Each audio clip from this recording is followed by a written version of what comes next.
आपल्या शैक्षणिक गुणवत्तेला नवी भरारी देणारे Shriram group of institute admission open for 11th and 12th science academy for IIT medical NDA and other competitive exam. Jaydatt tower, Sangli road, Ichalkaranji. Call 9921004600. Hello everyone, good morning students. So today we are going to study about the new cell organelle and the name of the cell organelle is nucleus. Okay, तर आजच्या लेक्चरमध्ये आपण nucleus ही एक नवीन sale organelle study करणार आहोत. आणि न्यूक्लियसला मराठीमध्ये केंद्र कसं म्हटलं जातं, आणि हा जो न्यूक्लियस आहे तो सगळ्या सेल ऑर्गनलीजवरती कंट्रोल ठेवत असतो. ओके, तर जसं आपल्या बॉडीमध्ये ब्रेन आहे, ब्रेनच्या सहाय्यानं आपल्या बॉडीमधले सगळे जे ऑर्गन्स आहेत ते कंट्रोलमध्ये राहतात, त्याच पद्धतीनं when we are observe about the unicellular cells, ज्यावेळेस आपण युनिसेल्युलर सेलचा विचार करतो तर त्या युनिसेल्युलर सेलमध्ये सुद्धा सगळ्या सेल ऑर्गनलला कंट्रोल करण्यासाठी न्यूक्लियस प्रेझेंट असतो. तर चला, तर आता आपण ह्या ठिकाणी न्यूक्लियसचं जे स्ट्रक्चर आहे ते कसं आहे आणि त्याची डिस्कवरी कोणी केलेली आहे ह्याच्याबद्दल डिटेल्ड इन्फॉर्मेशन घेऊया. ठीक आहे. So nucleus is first of all discovered by scientist Robert brown.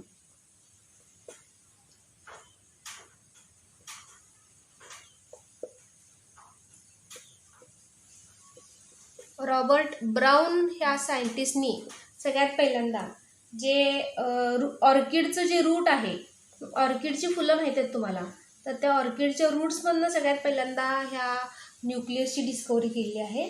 येथे लक्षात. So nucleus, you know about that in all the cell organelles,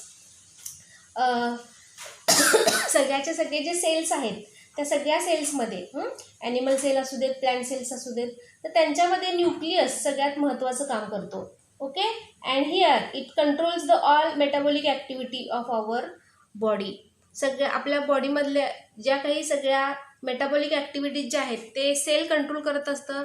आणि ह्या ठिकाणी ही जी सेल आहे ती सेलचं जे न्यूक्लियस जो आहे, हा जो केंद्रक आहे, हा काय करणार आहे, सगळ्या बॉडी ॲक्टिव्हिटीज, सगळ्या मेटाबॉलिक ॲक्टिव्हिटीज ज्या आहेत त्या कंट्रोल करत असतो. ठीक आहे. आणि म्हणून त्याला मास्टर ऑर्गनेल पण म्हटलं जातं. Okay, it is also called as the master organelle, or it is also called as the controller of the cell. Controller of the cell. Okay, master of the cell किंवा ह्याला controller of the cell पण म्हटलं जातं. Nucleus is present in all eukaryotic cells. Nucleus जो आहे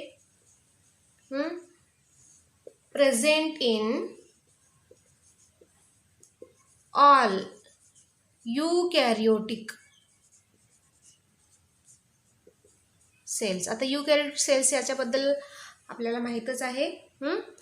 जे protist आहेत, amoeba आहे, पॅरामेशियम आहे, युग्लिना आहे, असे हे जे युनिसेल्युलर ऑर्गॅनिझम्स आहेत, शिवाय फायलम पॉरिफेरा पासून ते शेवटचा जो फायलम आहे व्हर्टिब्रेटा, हायर ॲनिमल्स आहेत इथंपर्यंतच्या सगळ्या ऑर्गॅनिझम्समध्ये, शिवाय प्लॅन्ट्समध्ये सुद्धा हे न्यूक्लियस हा प्रेझेंट असणार आहे.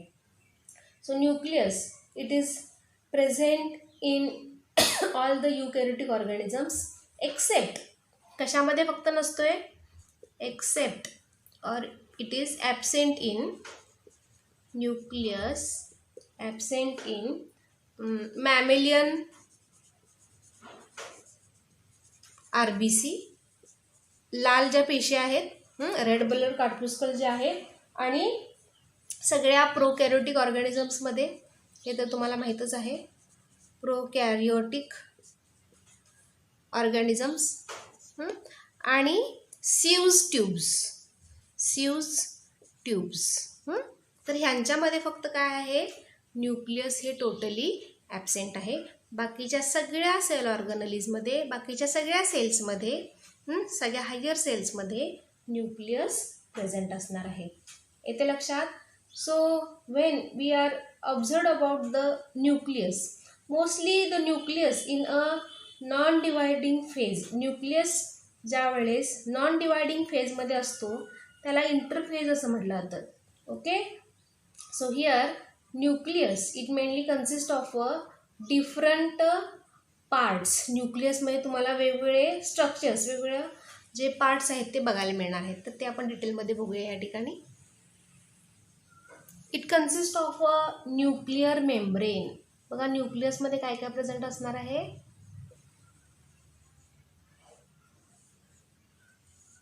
सगळ्यात पहिला जो पार्ट आहे it is called as the nuclear membrane. Okay. आता हे जे न्यूक्लिअर मेम्ब्रेन जे आहे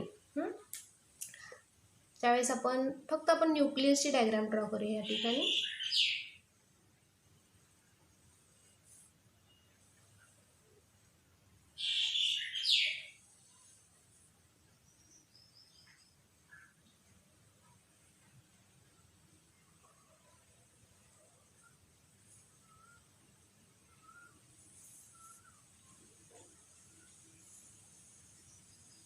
तर हे अशा पद्धतीनं न्यूक्लिअर मेम्ब्रेन आहे. ओके.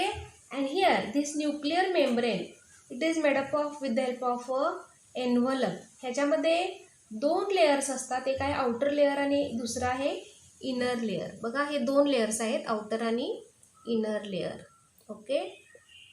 आउटर अँड इनर अशा पद्धतीने हे 2 लेयर्स आहेत आणि ह्याच्यापासून हा न्यूक्लिअर काय तयार झालेला आहे, एन्व्हलप तयार झालेला आहे. ओके. न्यूक्लिअर मेम्ब्रेनलाच न्यूक्लिओलेम्मा पण म्हटलं जातं. It is also called as the nucleolemma. जसं सेलच्या बाहेरच्या बाजूला जे आउटरमोस्ट कव्हरिंग आहे त्याला प्लाझ्मा मेम्ब्रेन म्हटलं जातं, तशाच पद्धतीनं न्यूक्लियसच्या बाहेरचं जे कव्हरिंग आहे, कोटिंग आहे, त्याला न्यूक्लिओलेम्मा असं म्हटलं जातं. येते लक्षात. So here it mainly having a diameter about 10 to 15. ह्याचं डायमीटर किती असणार आहे, 10 ते 50.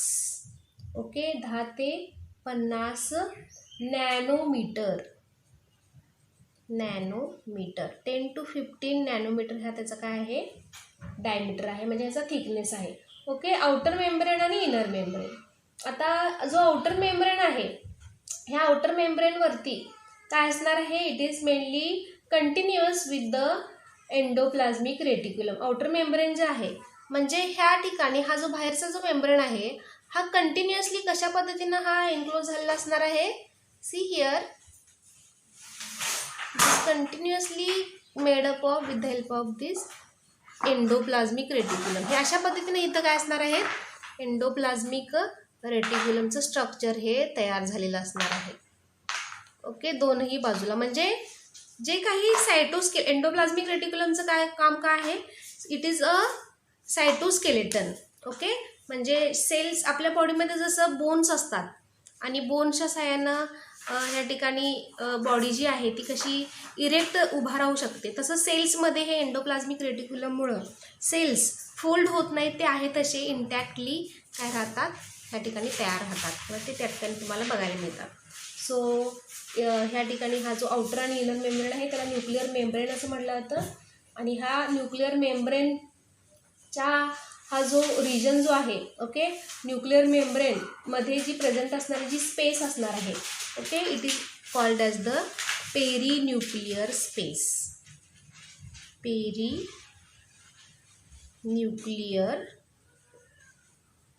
स्पेस. येते लक्षात. नेक्स्ट आहे न्यूक्लिओप्लाझम. न्यूक्लिओप्लाझम म्हणजे न्यूक्लियसच्या आतमध्ये जे काही फ्लुइड लाईक मटेरियल प्रेझेंट असणार आहे, ओके, त्याला सायटोप्लाझम म्हणणार नाही आहे, तर ह्याला काय म्हणणार आहोत आपण, nucleoplasm. It is called as the nucleoplasm. येते लक्षात. This is mainly called as the nucleoplasm. जे काही सायटोप्लाझ्मिक मटेरियल ह्या न्यूक्लियसमध्ये प्रेझेंट असतं त्याला काय म्हणलं जातं, nucleoplasm. And this nucleoplasm it is also called as the karyolymph. ह्यालाच कॅरिओलिम्फ पण म्हटलं जातं. आणि हे कसं असणार, it is transparent and it mainly a semi fluid like material and it mainly consist of nucleosides, nucleotides, DNA, RNA, proteins, enzymes, minerals, okay, these different molecules, these are present here. काही phosphorus, potassium आणि sodium, calcium, magnesium हे सुद्धा small कंटेंटमध्ये हे present असणार आहेत. बघा न्यूक्लियोप्लाझममध्ये काय काय प्रेझेंट असणार आहे. Nucleotides, nucleosides, DNA, RNA. DNA and RNA these are called as the genetic material. Okay, proteins present आहेत. त्याच्यानंतर जे काही एन्झाईम्स असणार आहेत, certain type of the enzymes these are also present here. Minerals पण असतात. मिनरल्स आपण काय काय म्हटलं मगाशी. मिनरल्स काय काय आहेत.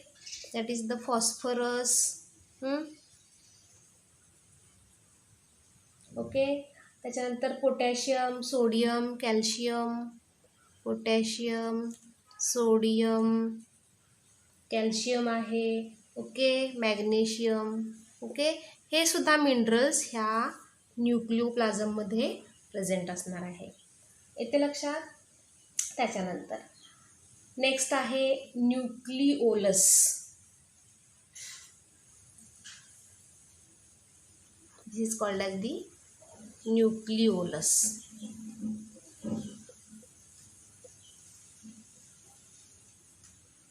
आता न्यूक्लिओलस जो आहे, हा जो न्यूक्लिओलस आहे तो सगळ्यात पहिल्यांदा फॉन्टोना ह्या शास्त्रज्ञानं डिस्कवर केलेला आहे.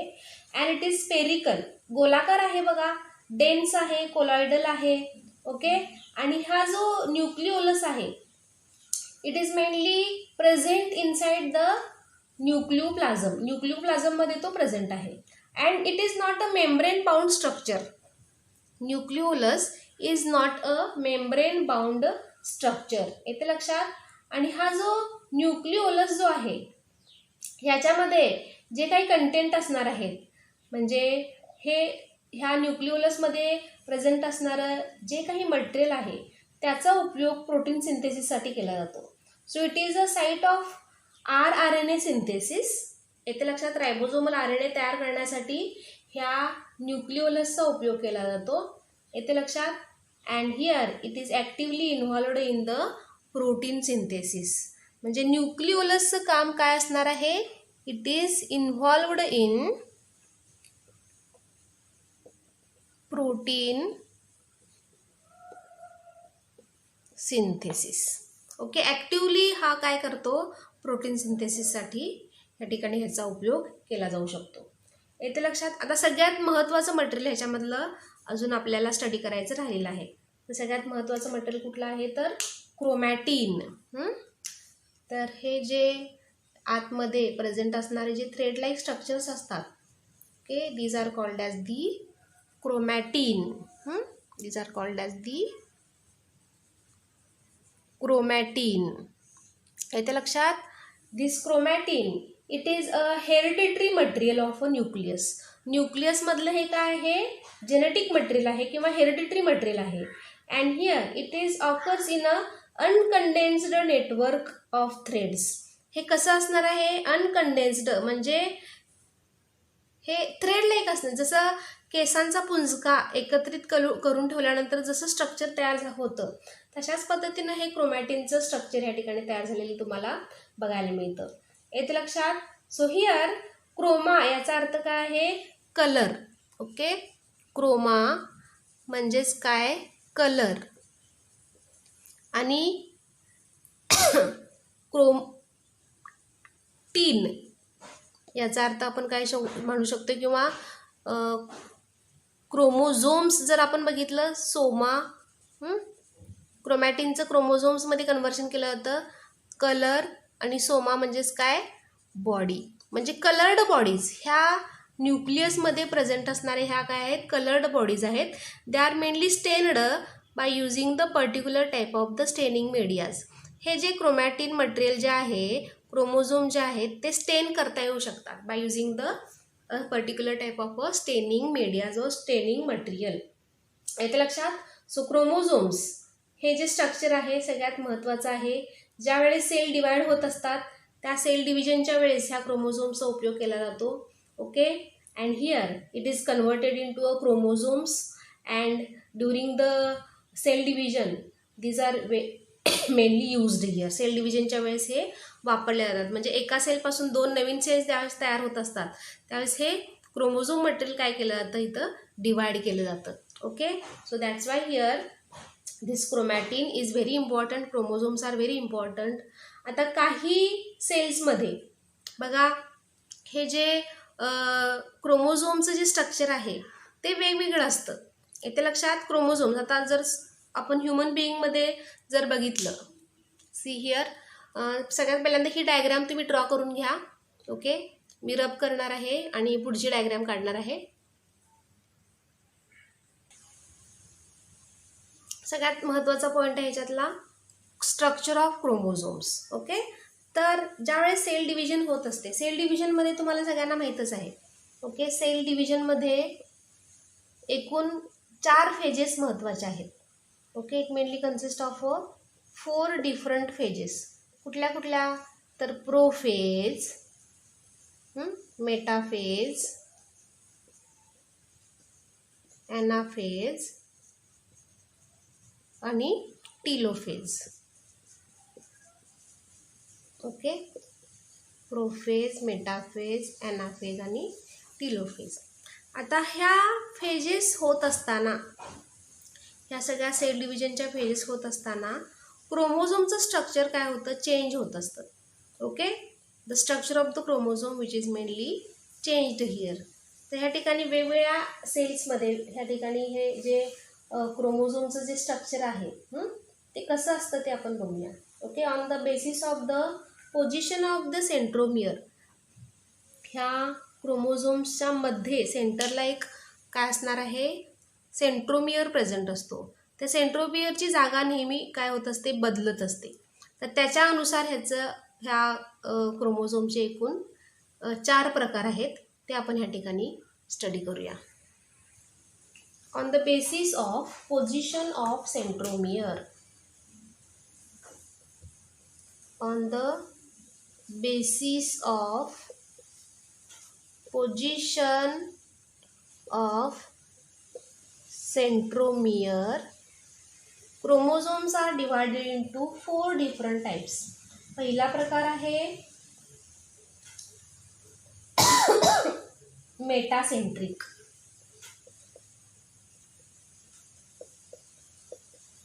सेकंड आहे सब मेटासेंट्रिक.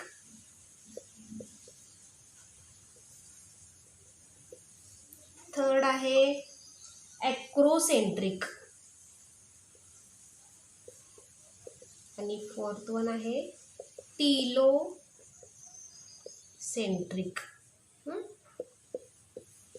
आता ह्या ठिकाणी हे जे प्रत्येक प्रकार आहे, mostly you know about the structure of the chromosomes, it is like this. आणि हे हा मधला काय आहे, पोझिशन, ही सेंट्रोमियरची पोझिशन आहे. ही सेंट्रोमियरची जागा कुठे आहे, बरोबर सेंटरला आहे. आता हे जे स्ट्रक्चर आहे ते आपण ह्या ठिकाणी इथं ड्रॉ करू शकतोय.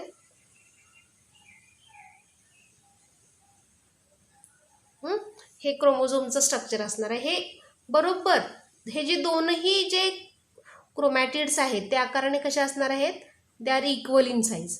आणि बरोबर सेंटरला इथं काय असणार आहे, सेंट्रोमियर प्रेझेंट असणार आहे. तर ह्याला म्हटलं जातं मेटासेंट्रिक क्रोमोझोम्स. येते लक्षात. त्याच्यानंतर सब मेटासेंट्रिक जो आहे, ओके, सब मेटासेंट्रिकमध्ये काय असणार आहे, the centromere is located just the near to the mid point. Mid पॉईंटच्या जवळच, मिडलच्या थोडंसं पुढच्या बाजूला. म्हणजे त्यामुळं हा जो स्ट्रक्चर आहे, एक ह्याचे जे थ्रेड्स आहेत म्हणजे हे क्रोमॅटिड्स जे आहेत ते आकाराने कसे असणार आहेत, लहान होतात.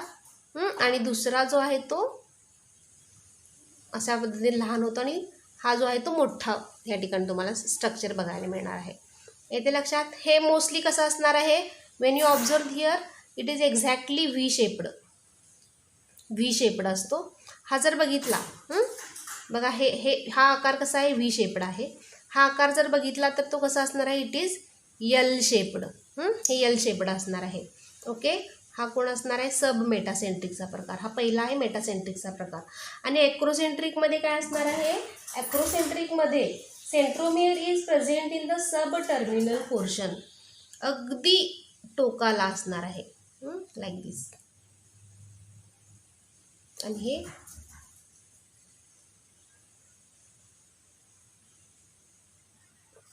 तो क्रोमोझोम इज जे शेप्ड, ह्याचा आकार कसा असणार आहे, इट इज जे लाईक. आणि चौथा जो प्रकार आहे टिलोसेंट्रिक, अगदी तुम्हाला दिसणार पण नाही, हे असं अशा पद्धतीनं हे सेकंड लूप प्रेझेंट असतो. Okay, it is like this. आणि ह्याच क्रोमोझोमचा आकार कसा असणार आहे, इट इज रॉड शेप्ड किंवा इट इज आय शेप्ड. तर अशा पद्धतीनं क्रोमोझोम्सचे आकार तुम्हाला या ठिकाणी बघायला मिळणार आहेत. ओके, मेटासेंट्रिक, सब मेटासेंट्रिक, ॲक्रोसेंट्रिक, टिलोसेंट्रिक. ओके, मेटासेंट्रिकमध्ये सेंट्रोमियर बरोबर मध्ये आहे, सेंट्रल आहे. ओके, त्याच्यानंतर सब मेटासेंट्रिकमध्ये सेंट्रोमियर जो आहे मिड पॉईंटच्या जवळ जस्ट हाफ ऑफ द पोर्शनमध्ये प्रेझेंट असणार आहे. थर्डमध्ये ॲक्रोसेंट्रिकमध्ये अगदी हा जो सेकंड जो सेंट्रोमियरची जी पोझिशन आहे ते अगदीच टोकाला असणार आहे. आणि चौथ्यामध्ये अगदी तुम्हाला तो सेंट्रोमियरचं पोझिशनच बघायला मिळणार आहे.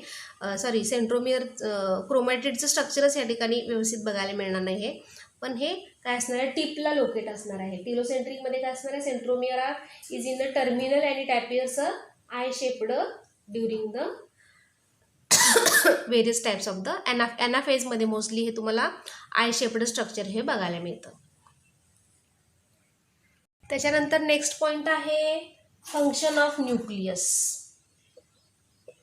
आता फंक्शन म्हटल्यानंतर जे आपण क्रोमोझोमचं स्ट्रक्चर बघितलेलंच आहे. आता क्रोमोझोमचा उपयोग कशासाठी केला जातो, it mainly consist of various genetic material, DNA आणि RNA प्रेझेंट आहे. प्रोटीन सिंथेसिससाठी याचा उपयोग केला जातो. तर हेच फंक्शन्स आपण या ठिकाणी न्यूक्लियसचं पण लिहिणार आहोत. It is a store house of genetic information.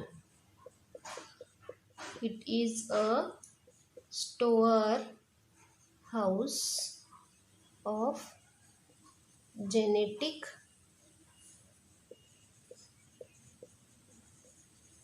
information.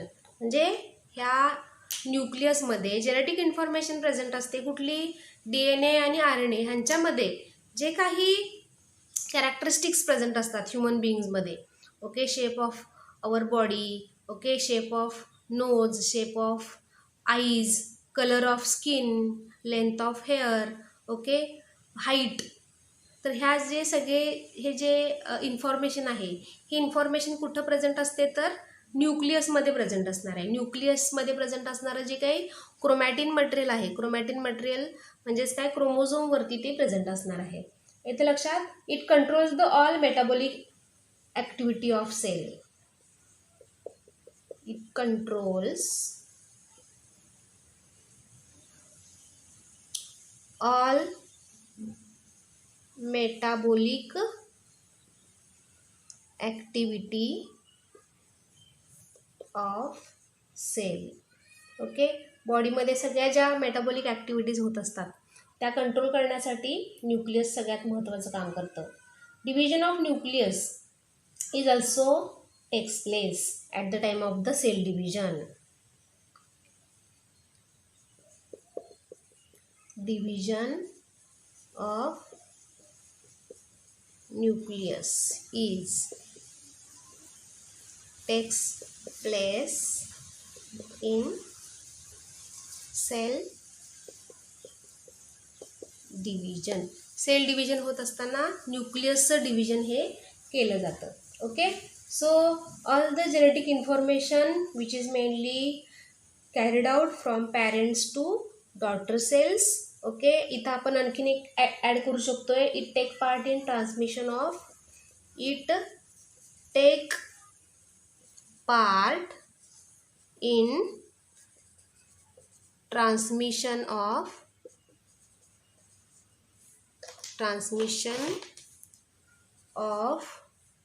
genetic information from parents to yes there next generation, म्हणजेच काय, टू देअर चिल्ड्रन्स, किंवा आपण त्यालाच काय म्हणतो, ऑफस्प्रिंग्स म्हणतोय, ऑफस्प्रिंग्स. ओके, पॅरेंट्सकडनं त्यांच्या नेक्स्ट जनरेशनला जे काही कॅरेक्टरिस्टिक्स ट्रान्सफर केले जातात तर हे ह्या न्यूक्लियस मार्फतच केले जातात. बघा, ज्यावेळेस स्पर्म्स आणि ओव्हा फ्यूज होतात, ओके, स्पर्म आणि ओव्हा फ्यूज होतो. बघा, आपण या ठिकाणी डायग्रॅमॅटिकली हे दाखवू शकतो. बघा, ह्या ठिकाणी समजा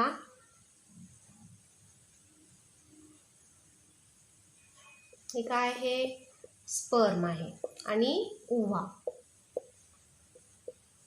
ओके, स्पर्ममध्ये आणि ओव्हाचं काय झालं, या ठिकाणी ह्यांच्या न्यूक्लियसचं फ्युजन झालं. ओके, फ्युजन झाल्यानंतर इथं काय तयार होणार आहे, zygote formation is takes place.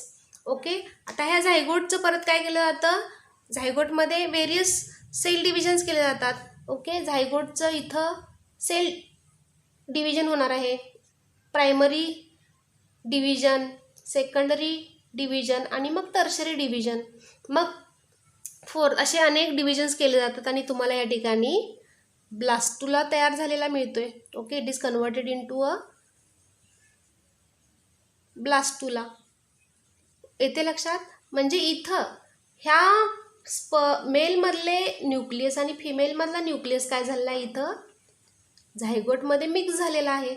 Okay, आणि हेच पुढं कॅरी केलेले आहेत आणि म्हणूनच आपण काय आहोत, आईवडिलांची we are not a exact photocopy of our parents, पण काही गुण आपल्यामध्ये आईचे आलेले असतात आणि काही जे कॅरेक्टरिस्टिक्स आहेत ते वडिलांच्याकडनं आलेले असतात. येते लक्षात, म्हणजे mixed characteristics are present in the offsprings. म्हणूनच आपण काय म्हणतोय, genetic information which is mainly transfer from parents. बघा, हे कोण आहेत, हे दोन पॅरेंट्स आहेत. पॅरेंट्सकडनं इथं पुढं ह्याचं काय तयार होणार आहे, with help of this the new organism which is mainly formed. Okay, म्हणजेच काय, इथं चिल्ड्रन नवीन तयार झाले, ह्यांच्यापासून पुढची उत्पत्ती तयार झालेली आहे. म्हणजे ह्यांच्यातली जेनेटिक इन्फॉर्मेशन हे ह्या ऑर्गॅनिझम्समध्ये ट्रान्सफर झालेले आहेत. येतं लक्षात, ठीक आहे. आता आपण हे बेसिकच घेणार आहोत, पण कशा पद्धतीने हे कॅरेक्टरिस्टिक्स ट्रान्सफर होतात हे आपण डिटेलमध्ये घेणार आहोतच. ठीक आहे. So this is about the nucleus, structure of the nucleus. Okay, न्यूक्लियसमध्ये प्रेझेंट असणारे जे काही वेगवेगळे पार्ट्स आहेत ते आपण बघितलेले आहेत, फंक्शन पण आपण बघितलेलं आहे. ठीक आहे, तर ह्या ठिकाणी आपण थांबूया.